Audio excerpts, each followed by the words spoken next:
Driver, गाड़ी दूसरे रास्ते पर मोड़ लें, यहाँ से रैली निकलने वाली है। गाड़ी में हूँ पर खबरों से दूर नहीं, क्योंकि जानते रहना लाजमी है। तो अभी अपना फोन उठाइए और समा SMS न्यूज अलर्ट्स हासिल करने के लिए SA टाइप कीजिए और भेज दीजिए 8125 पर। समा SMS न्यूज अलर्ट्स, जानते रहना लाजमी है।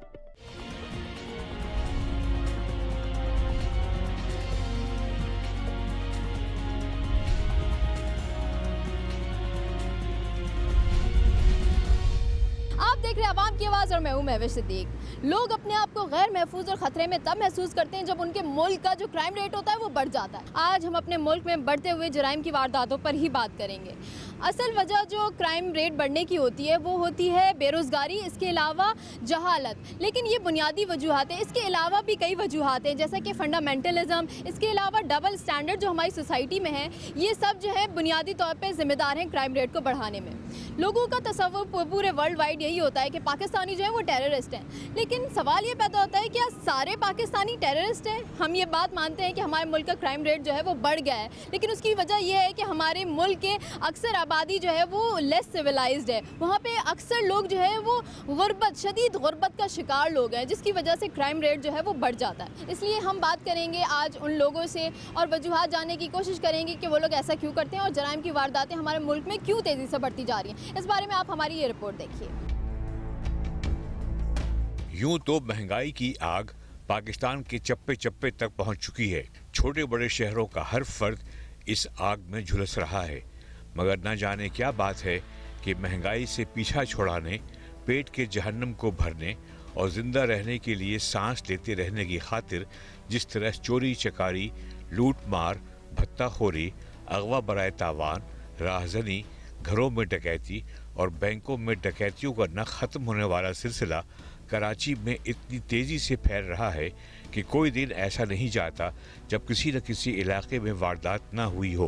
भत्ताखोरी, अगवा बराए तावान और टारगेट किलिंग के हादसात में इजाफा शिद्दत इख्तियार कर चुका है। कोई इलाका, कोई मोहल्ला, कोई सड़क, कोई गली महफूज नहीं। कब कहां से 2 या 3 नौजवान मोटरसाइकिल पर सवार किसी न किसी को टारगेट किलिंग का निशाना बना देते हैं।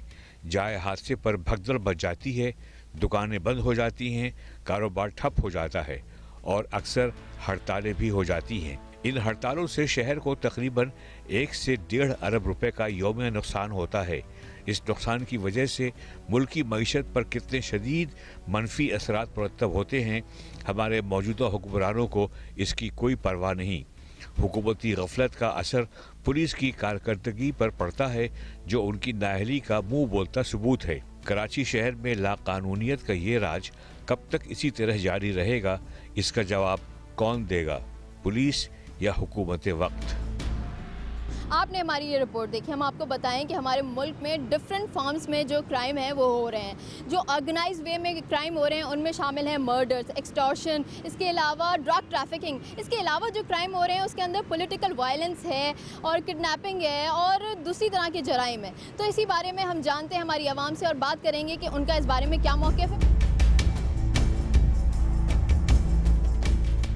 तो ये गवर्नमेंट ख़राब है। ये यहाँ की गवर्नमेंट अगर अच्छी हो, एक दफ़ा कितनी छोटी छोटी बच्चियों को ग्रेप कर रहा है, एक दफ़ा एक को सजाए मौत मेन रोड पे दे दें तो वो दोबारा करेगा ही नहीं ये जुर्म। वो क्या है, वकीलों कर लेते हैं, नोट खिला देते हैं, वो दूसरे दिन रोड पे घूम रहा होता है। ये है मतलब कि अदलिया जो है वो स्ट्रॉन्ग कोई नहीं है, कोई नहीं। यहाँ तो हमारा निज़ाम ही अच्छा नहीं, जब तो हम लोग पीछे बैठे हुए हैं और मुल्कों से, जब भी लोग देखो हमें हकीर नज़रों से देखते हैं। तो इसका हल क्या गवर्नमेंट के पास? हाँ, गवर्नमेंट के पास है। नहीं, अवाम तो है, अवाम तो बेचारी पिस रही है, अवाम गवर्नमेंट के हाथों पिस रही है। अभी आप देखो शनाख्त पैदाइशी सर्टिफिकेट था, कल मेरी बेटी का बेफाम बनाने गई 9 में, हालांकि बेफाम नादरा का ही बना हुआ है ना, वो दोबारा नादरा का बेफाम लाओ, वहाँ 1500 वहाँ दिया, 1000 रुपया वो दोबारा पैदाइशी सर्टिफिकेट का ले रहे हैं। तो ये गवर्नमेंट पिस नहीं रही अवाम को। ठीक है, आप यहाँ यही बात है कि हर डिपार्टमेंट में यहाँ पे करप्शन इतनी है कि लोग उससे फ्रस्ट्रेटेड हो जाते हैं और उस एग्रेशन का शिकार हो जाते हैं, तो वो लोग जो है वो क्राइम्स करने लगते हैं। जराइम की वारदातों में इस वजह से इजाफा होता जा रहा है। अच्छा, कौन से ऐसे जराइम है जिससे आप लोगों को नुकसान होता है? क्या स्ट्रीट क्राइम से आपको नुकसान हो रहा है या भत्ताखोरी से हो रहा है? किससे नुकसान हो रहा है? होता है तो मार्केटें बंद हो जाती है, हालात ख़राब हो जाते हैं इसकी वजह से। तो ये लोग भत्ता लेने आते हैं या टारगेट कर लेते हैं लोगों को? जैसे टारगेट लेते, जैसे अगवा कर लेते हैं, जैसे आजकल बोरियों में मिल रही इस तरह की, जाहिर बात है। अगवा करके मार के फेंक देते हैं। आए दिन ये कहते हैं कि अगवा कर लिया है, कि ताजरों को अगवा कर लेते हैं, आम आदमी को अगवा कर लेते हैं और फिर तावान लेते हैं उनसे, तो इससे हमारे मुल्क को नुकसान हो रहा है। आपको नुकसान पहुँचता है?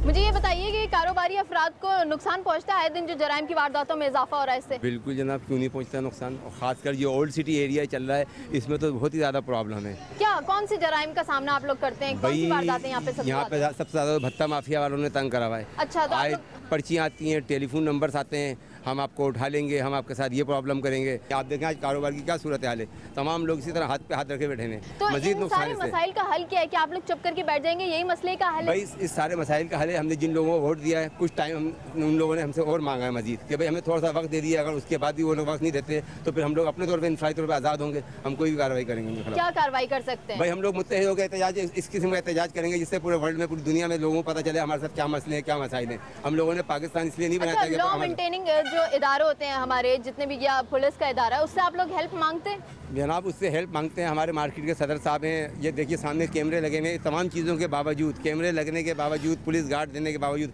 उनकी कार्रवाइयाँ इसी तरीके से चल रही हैं। की वारदातें चलती बिल्कुल इसी तरीके से प्रॉब्लम, और रोकने वाला कोई रोकने वाला नहीं है। इसका हल क्या है? हुकूमत के पास है इसका हल? जनाब हुकूमत के पास भी है, और इसका हल जो यहाँ पे जो अरबाब इख्तियार हैं उनके पास भी है। ये सिर्फ 24 घंटे का मसला है, 24 घंटे के अंदर मसला हल हो जाए। अगर इनकी नीयतें और इनके मामला, अगर ये लोग कराची वालों को ऑन कर लें तो सारे मसले हल हो सकते हैं। अच्छा, लोग कहते हैं कि बेरोजगारी एक अहम वजह है ये जराइम की वारदातों में इजाफे की, तो क्या जो बेरोजगार लोग होते हैं वो जराइम पेशा हो जाते हैं? नहीं तो हर बंदा बेरोजगार है, हर कोई चोरी थोड़ी करेगा। यानी जो मजबूर लोग हैं वो नहीं करते ऐसे काम? ऐसा क्यों करेंगे, पेशावर हैं। आपने यहाँ देखा कि हर एक को शिकायत जो है पुलिस डिपार्टमेंट से, वो यही कह रहे हैं कि हम अपने तौर पे तो इकदाम कर लेते हैं, लेकिन उसके बावजूद जराइम की वारदातों में कमी जो है वो पेश नहीं आती।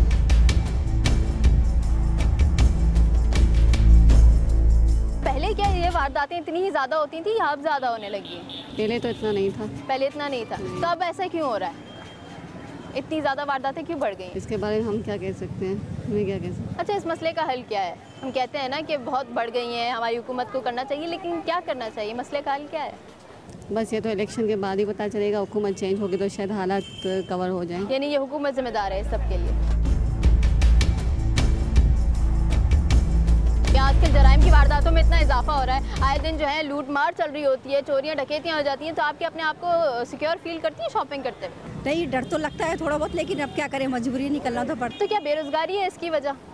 बेरोजगारी तो खैर है ही, देखे ना कितनी महंगाई, कितनी, अब देखे ना जो हर दिन इजाफा हो रहा है महंगाई में, हर दिन इजाफा हो रहा है, क्या कर सकते हैं? तो जितने भी ऐसे ही अभी आप देखें रमज़ान शुरू होंगे, फिर आप देखें कितनी वारदातें होंगी, किस कदर बढ़ती जाएंगी, मज़ीद इजाफे पे इजाफा होता ही जाएगा मेरे ख्याल से। तो इसका हल क्या है? कौन निकालेगा? इसका हल कौन निकाल सकता है? अब ये तो आप किससे पूछे कौन हल निकाल, हम तुम तो हल नहीं निकाल सकते ना, हम तुम क्या कर सकते? तो अपने हुकूक के लिए आवाज़ भी नहीं उठा सकते हैं? हुकूक के लिए आवाज़ किसके लिए उठाए? कितनी आवाम आवाज़ उठा रही, उनको क्या मिला, उनकी आवाज़ में क्या मिला? कुछ मिला? ठीक है, यहाँ हमने बात की और इनका यही कहना था कि हमारी आवाम जो है वो मायूस है और उनको कोई उम्मीद नहीं है कि उनके जानो माल की सिक्योरिटी होगी, तो वो अपने तौर से अपनी ज़िंदगी जो है वो जैसे तैसे गुजार रहे हैं।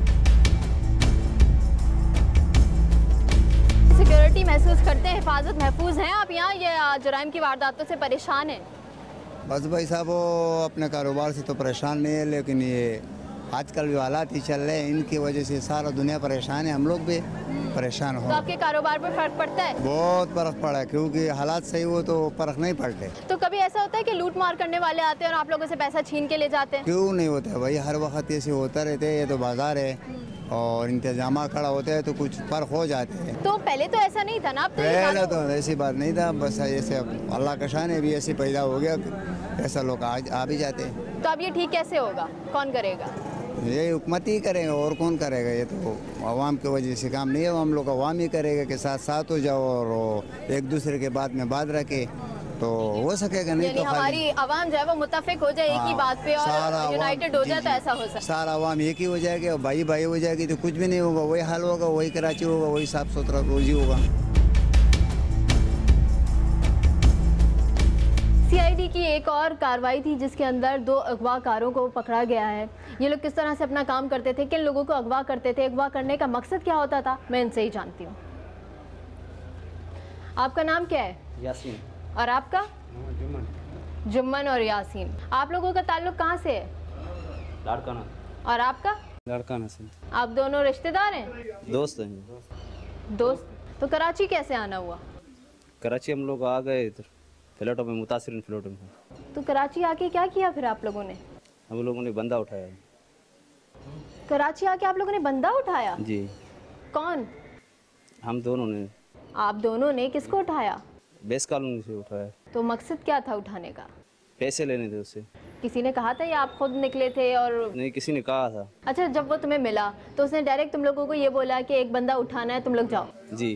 तो तुम लोगों ने कहा हाँ ठीक है, तुम जिस बंदे का बोलोगे हम उठा के ले आएंगे? जी, उसके साथ गए, वो भी साथ था हमारे। वो भी साथ था? जी। तो उसने कुछ पैसों का कुछ बोला था कि मैं तुम्हें इतने पैसे दूंगा बंदा उठाओगे तो? जी। कितने? लाख रुपया उसने बोला था। तो उसके पास हथियार थे, गाड़ी थी, क्या था? उसके पास 2 टीटी थे। फिर कहाँ ले गए? हम लोग उसको ले गए शाह लतीफ टाउन में। बंदे को उसने 3 दिन रखा, उसने पैसे ले लिए। 3 दिन रखा और पैसे ले लिए? पैसे ले लिए। तावान के लिए अगवा किया था पहला अगवा? जी। कितना तावान मांगा था? उसने 18 लाख लिए। 18 लाख? तो वो भैंस कॉलोनी में क्या करता था बंदा जिससे 18 लाख मांगे थे? वो उधर फैक्ट्री में था, फैक्ट्री थी उसकी। फैक्ट्री थी? किस चीज़ की फैक्ट्री थी? वो नहीं, शुरू बन रही थी। बन रही थी जी। तो 18 लाख रुपए तुम लोगों को कब मिले? 3 दिन बाद? हाँ, 3 दिन बाद। तो तुम लोगों का क्या तरीका होता था अगवा करने के बाद पैसे मांगने का? पैसे वो ही मांग लेता था। तुम लोगों को कुछ नहीं पता था? नहीं, वो लेता था पैसे, वो बाहर जाकर बात करता था अपने तरीके से। फोन पैसे पे? लेता था। हाँ, फोन पे पैसे लेता था। इससे पहले कुछ किया? छोटे मोटे जराइम, चोरी, नहीं, छीना झपटी? जी नहीं, कभी नहीं किया? कभी नहीं किया। तो तुम लोगों के ग्रुप में तुम 3 ही लोग थे या और भी थे? तो दूसरी कार्रवाई तुम लोगों ने टारगेट किसको किया? किसको अगवा करने का इरादा? काठ रोड से, लैंक रोड था, उधर से बंदा उठाया था। कौन बंदा था वो? ये कौन, क्या काम करता था वो बंदा? पता नहीं, वो रास्ते में से हम लोग पकड़ लिया उसको। तुम लोगों को कुछ नहीं पता होता था ये क्या काम करता है? क्या है? बस वो रास्ते में बस ऐसे ही किडनैप कर लिया? तुम लोगों को खुद नहीं पता था कि इसका ताल्लुक कहाँ से गया? और ना प्लानिंग की थी कि हमने इसको उठाना है? बस रास्ते से गुजर रहा था अपनी गाड़ी पे? जी। और उसकी गाड़ी की किस तरह तुम लोगों ने कार्रवाई की? तुम लोग बताओ ना मुझे। असल में उसका गाड़ी, हम लोग के पास दूसरी गाड़ी थी एक, उस गाड़ी हम लोगों ने उसका आगे लगाया, उससे गाड़ी छीना। अच्छा। गाड़ी समेत उसको लेके गए। फिर वो लियाकत जो लाशारी था, हाँ। उसने उसका गाड़ी ले जाकर पता नहीं कहाँ फेंक दिया। अच्छा। उसको हम लोग को दिया, हम लोग ले जाकर उसको जंगल में छुपाया। उसको गाड़ी को? नहीं, बंदे को जंगल में छुपाया तुम लोगों ने? कितने दिन? 3 दिन। 3 दिन जंगल में कैसे रह लिए तुम लोग? खाना पीना कौन लेकर आता था? पीना खुद अपन जाते थे, होटल से ले आते थे। और तुम लोगों का मुतालबा क्या था अगवा करने का मकसद? पैसा? बस ये पैसा। बस कितना पैसा मांगा था? इससे लिया था हम लोगों ने 13 लाख रुपए। 13 लाख? तो तुम लोगों को पता था ये 13 लाख रुपए दे सकता है? बस दे दिया। तो तुम लोगों ने पूछा कि तुम क्या काम करते हो? जी नहीं, मम्मा उतना पूछा ही नहीं। मकसद ही नहीं था तुम लोगों का? तो तावान की रकम तुम लोगों ने उसी जंगल में वसूल की या तुम लोगों का वही जो है बस वो लियाकत लाशारी जाके लेके आया? लियाकत लाशारी शहर से लेकर आया। उसके बाद फिर क्या किया? उसके बाद तीसरा बंदा हम लोगों ने उठाया था, वो भाग गया। तीसरा बंदा भी उठाया? तीसरे को कैसे उठाया? जी, वो मोटरसाइकिल पे जा रहा था लियारी की तरफ। मोबाइल भी छीना, पैसे 2300 रुपए उससे निकले थे, वो भी छीने। और उसको ले गए थे हम लोग बंद मुराद। क्या करने? उसको अगवा करके लेके जा रहे थे तावान के लिए? तावान के लिए। फिर वो तीसरे दिन वो भाग गया बंदा। तो तुम लोगों ने किस जगह पे उसे रखा था? वो उधर हब चौकी में। हब चौकी में घर लिया था किराए पे? जी। तो वहीं पे उसे रखा हुआ था? जी। तो वो खुद ब खुद भाग गया? भाग गया वो। तो तुम लोग तो कह रहे हो कि एक सोता था, एक ड्यूटी पे होता है अक्सर ऐसे ही? गया था जो ड्यूटी पे नींद आ गई थी लड़के को। अच्छा, जो ड्यूटी पे लड़का था उसकी निगरानी पे उसकी नींद आ गई थी, तो वो जो तीसरा बंदा तुम लोगों ने अगवा किया वो भाग गया? तो उससे तुम लोगों ने क्या सोचा था, कितनी रकम निकलवाओगे? जी, उससे कितनी रकम निकलवाने का सोचा? उसको बोल रहा था पैसों का, उसने बोला पैसे नहीं है। पैसे नहीं है? कितने पैसे तुम लोग मांग रहे थे? हम लोग 20 उसको बोला था। 20 लाख?